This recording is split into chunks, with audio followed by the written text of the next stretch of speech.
Hello दोस्तों, welcome back to CCA science hub. पिछले lecture में हमने सहसंयोजक बंध के बारे में पढ़ा था। बिल्कुल अच्छे से हमने कवर किया था सहसंयोजक बंध। आज हम टॉपिक शुरू करने जा रहे हैं हाइड्रोकार्बन। ये टॉपिक हमारे क्लास 10 साइंस के लिए बहुत ही इंपॉर्टेंट टॉपिक है। तो चलिए शुरू करते हैं। आज का हमारा टॉपिक रहेगा हाइड्रोकार्बन। हाइड्रोकार्बन पढ़ने से पहले कुछ छोटी छोटी टर्म्स है, वो बहुत ही इंपॉर्टेंट है पढ़ने के लिए। वो शुरू करते हैं। सबसे पहले जो हम टॉपिक कवर करेंगे वो है कार्बन के अन्य गुण। कार्बन के अन्य गुण में कुछ छोटे छोटे टर्म्स हैं, वो हमें बहुत इंपॉर्टेंट है इस चैप्टर के लिए आगे पढ़ने के लिए। तो उसमें से पहली टर्म है श्रृंखलन, कैटेनेशन। क्या होती है श्रृंखलन? कार्बन परमाणु की वह विशेष क्षमता जिससे वे आपस में सहसंयोजक बंध बनाकर लंबी शाखाएं, श्रृंखलाएं तथा वलय बनाते हैं। यानी कार्बन क्या होते हैं? सहसंयोजक बंध से आपस में जुड़ते हैं, हमने पहले ही पढ़ा। तो वो सहसंयोजक बंध से क्या करते हैं? लंबी श्रृंखलाएं बनाते हैं, शाखाएं बनाते हैं, वलय बनाते हैं, यानी रिंग बनते हैं। तो इस गुण को क्या कहते हैं? श्रृंखलन कहा जाता है। इस तरीके की लंबी लंबी श्रृंखलाएं कार्बन बनाता है। इस गुण को क्या कहा जाता है? श्रृंखलन कहा जाता है। यानी कार्बन लंबी श्रृंखला या शाखा या जिन भी रूपों में पाए जाते हैं, जिन संरचनाओं में, उन्हें क्या कहा जाता है? श्रृंखलन। ठीक है। इसके बाद टॉपिक आता है चतुर्संयोजक, जो कि हमने पहले भी कवर कर रखा है। फिर से देखते हैं क्या होता है चतुर्संयोजकता। कार्बन की संयोजकता 4 होती है। हमें पता है कार्बन के बाहरी कोष में, एल कोष में 4 इलेक्ट्रॉन होते हैं। कार्बन की संयोजकता 4 होती है। अतः इसमें कार्बन के 4 अन्य परमाणु अथवा कुछ अन्य एक संयोजक तत्व, यानी या तो कार्बन के 4 अन्य परमाणु जुड़ सकते हैं कार्बन से, या एक संयोजक तत्व जैसे कि हाइड्रोजन, जो एक एकल बंध बनाते हैं, एकल सहसंयोजक। तो वो तत्व परमाणु के साथ आबंध बनाने की क्षमता होती है। यानी इन कार्बन या तो कार्बन के साथ बंध बना सकता है, या एक संयोजक कोई भी तत्व हो उनके साथ बंध बना सकता है। 4 होने चाहिए, वो 4 सहसंयोजक बंध बना सकते हैं। कार्बन के इस गुण को क्या कहते हैं? चतुर्संयोजकता। यानी उसकी 4 संयोजकताएं होती हैं और वो 4 एकल बंध बनाता है। ठीक है। इस तरीके से होती है। कार्बन चारों तरफ अपने जोड़ लेता है, हाइड्रोजन जोड़ लेते हैं। वैसे कार्बन भी जुड़ सकता है चारों तरफ, और हाइड्रोजन भी जुड़ सकते हैं। यानी कार्बन की 4 संयोजकता होती है वहां पे, या तो कार्बन जुड़ेगा, हाइड्रोजन या कोई भी एक संयोजक तत्व होगा जो एकल बंध बनाता है, वो जुड़ सकता है। इसके बाद टॉपिक आता है कार्बन परमाणु की श्रृंखलाएं। श्रृंखलाएं कितने प्रकार की होती है वो पढ़ना है। पहली है सीधी कार्बन श्रृंखला, जब कार्बन परमाणु एक सीधी श्रृंखला में जुड़े होते हैं। एग्जाम्पल के लिए ये देख सकते हैं CH3 CH2 CH2 CH3। ठीक है, ये एक सीधी श्रृंखला में जुड़े हुए हैं। एग्जाम्पल याद रखने की, रेलगाड़ी के डिब्बों की तरह एक सीधी कतार होती है। यानी सीधी कार्बन श्रृंखला होती है, उसके अंदर ऐसी सीधी कतार होगी, किस तरह से? रेलगाड़ी के डब्बों की तरह। ठीक है। दूसरा टॉपिक है शाखित कार्बन श्रृंखला। शाखित कार्बन श्रृंखला, जब मुख्य श्रृंखला से एक या अधिक शाखाएं निकलती है। यानी कि मुख्य श्रृंखला हमारी, इससे एक शाखा निकलती है या एक से ज्यादा भी निकल सकती है, तो उसे क्या कहते हैं? शाखित कार्बन श्रृंखला।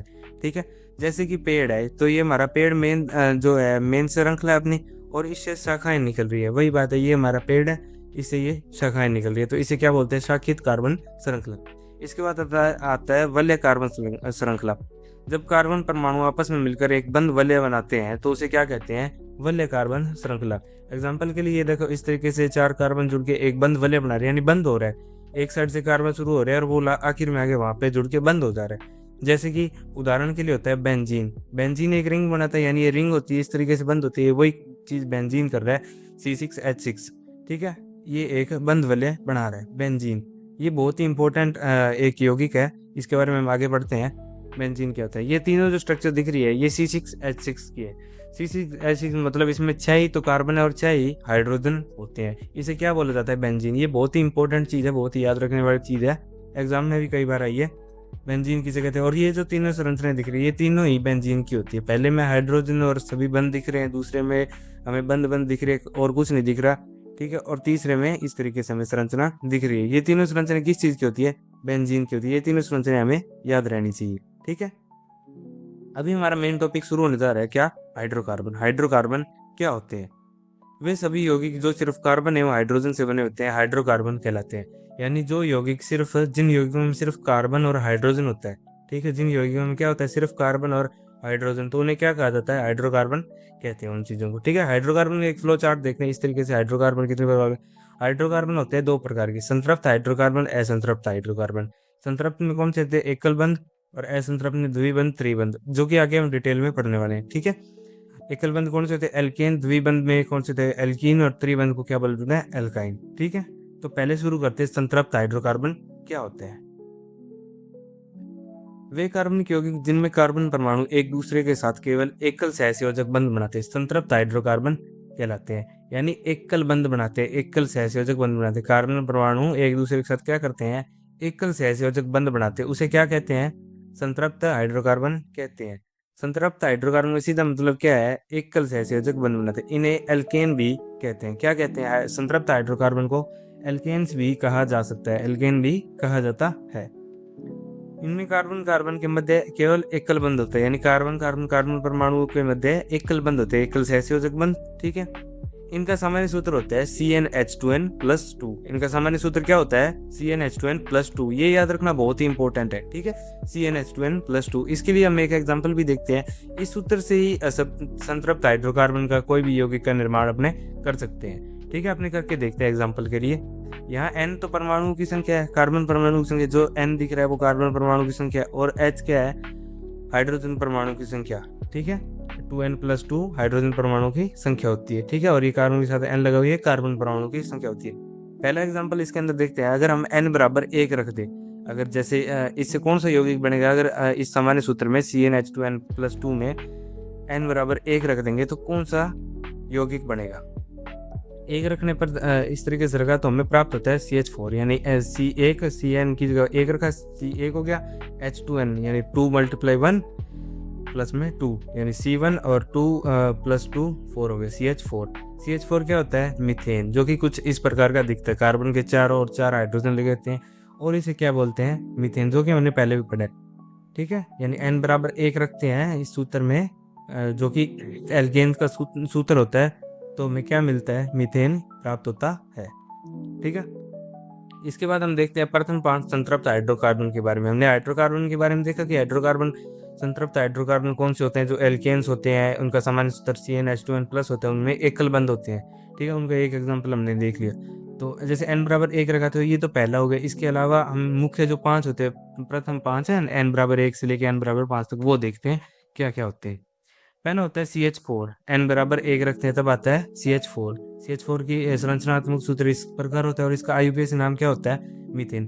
IUPAC नाम की आप बिल्कुल भी फिक्र मत करो, हम आगे पूरा एक सेपरेट वीडियो बनाएंगे IUPAC नाम के लिए, उसके अंदर हम पूरा IUPAC नाम अच्छे से कवर करेंगे। ठीक है, दूसरा संतृप्त हाइड्रोकार्बन कौन सा है? C2H6। ठीक है, इसे क्या बोला जाता है? एथेन। C3H8 propane. चौथा है C4H10 ब्यूटेन। C5H10 pentane. ये 5 प्रथम क्या होते हैं?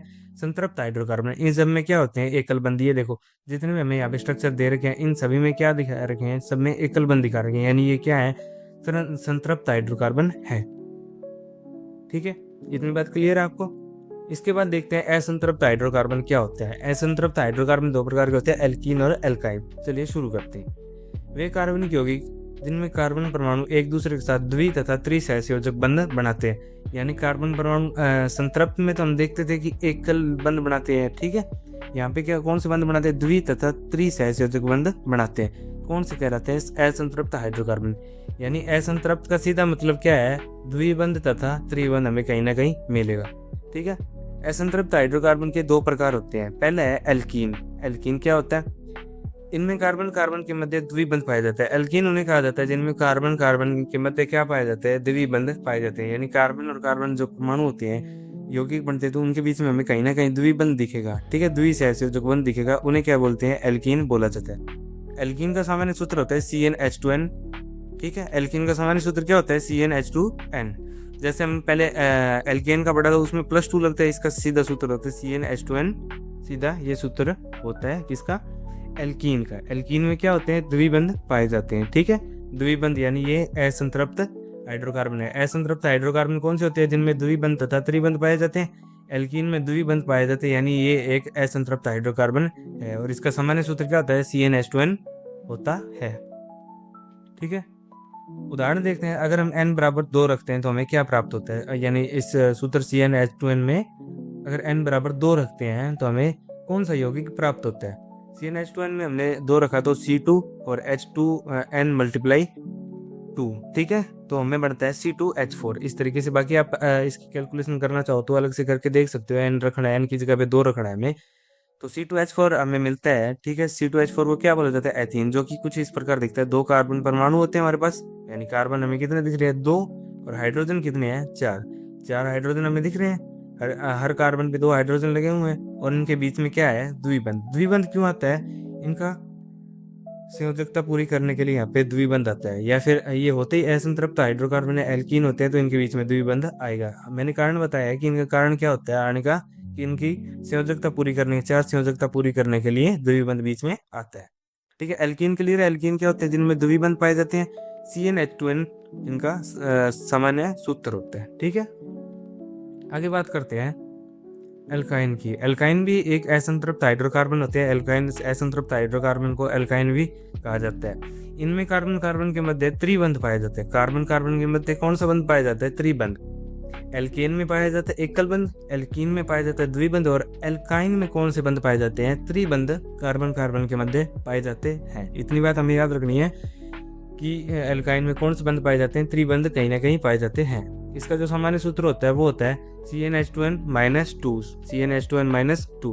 एल्केन का होता है CnH2n+2, इसका होता है CnH2n-2। एल्काइन का सूत्र हमें याद होगा CnH2n-2। इसका एग्जाम्पल देखते हैं। अगर हम n बराबर 2 रखते हैं तो हमें प्राप्त होता है C2H2। ठीक है, n बराबर हमने 2 रखा तो हमें क्या मिल रहा है, C2H2। तो इस तरीके से कुछ ये बनता है हमारा जो यौगिक बनता है। इसका नाम है एथाइन। क्या नाम है इसका, एथाइन। मैंने लिखा नहीं है यहाँ पे पर मैं बता देता हूँ, इसका नाम होता है एथाइन। ठीक है, इनके बीच में त्रिबंध है।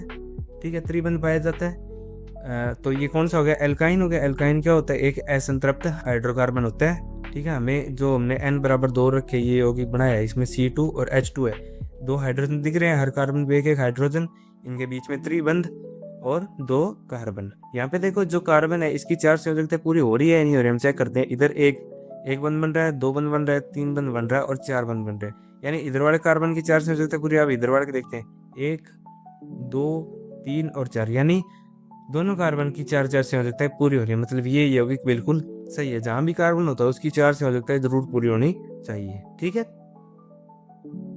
इसके बाद देखते हैं संतृप्त और असंतृप्त हाइड्रोकार्बन जो यौगिक होते हैं इनमें क्या अंतर होते हैं।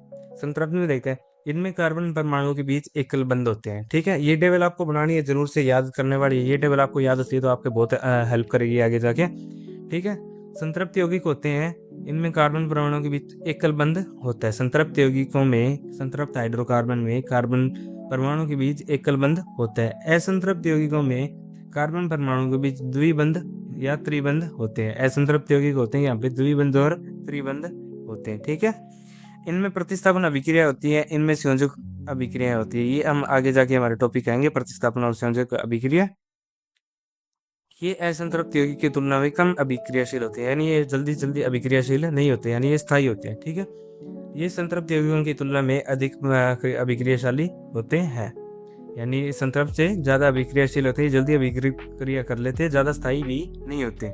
ठीक है, उदाहरण इसका होता है एल्केन, जिसका सामान्य सूत्र क्या होता है, CnH2n+2, और इसका उदाहरण है एल्कीन और एल्काइन, CnH2n और CnH2n-2।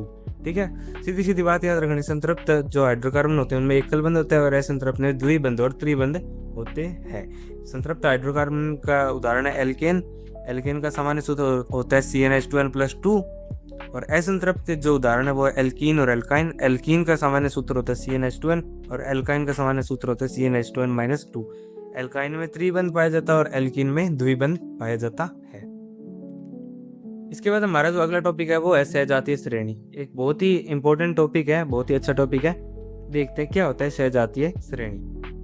कार्बनिक यौगिकों की वह श्रृंखला जिसके सभी यौगिकों के रासायनिक गुण समान होते हैं, यानी कार्बनिक यौगिकों की एक श्रृंखला जिसके सभी यौगिक के रासायनिक गुण क्या होते हैं, समान होते हैं, तथा उनके भौतिक गुणों में क्रमशः परिवर्तन होता है, यानी उनके भौतिक गुणों में परिवर्तन होता है, लेकिन जो रासायनिक गुण होते हैं वो हमेशा समान रहते हैं। सहजातीय श्रेणियों में क्या होता है, कार्बन यौगिकों की श्रृंखला होती है, उनके जो यौगिक होते हैं उनके रासायनिक गुण समान होते हैं और भौतिक गुण अलग अलग होते हैं या उनमें परिवर्तन होते हैं। क्या कहलाते हैं, सहजातीय श्रेणी। ठीक है, सहजातीय श्रेणी की विशेषताएं क्या क्या होती है वो पढ़ते हैं।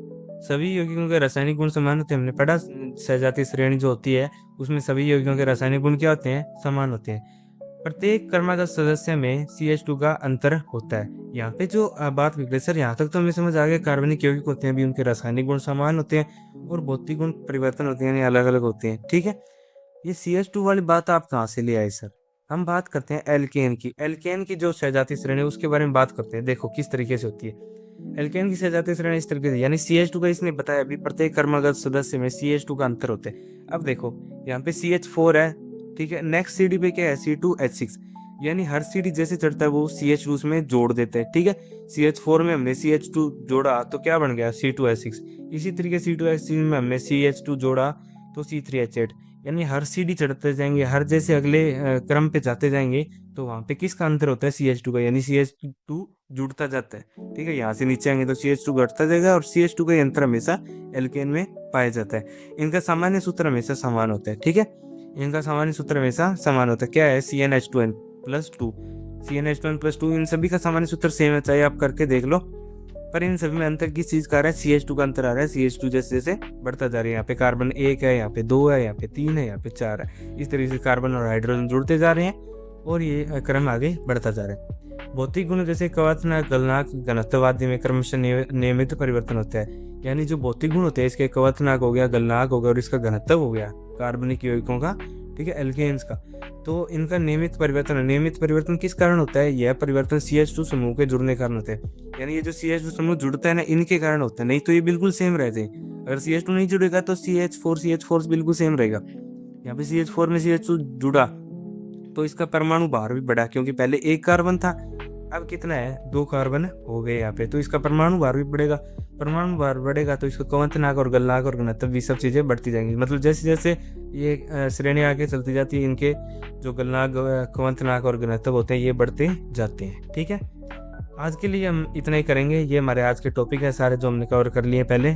ठीक है, ये सारे हमारे आज के टॉपिक्स हैं, हमने कवर किए। कार्बन परमाणु की श्रृंखलाओं के बारे में हमने पढ़ा।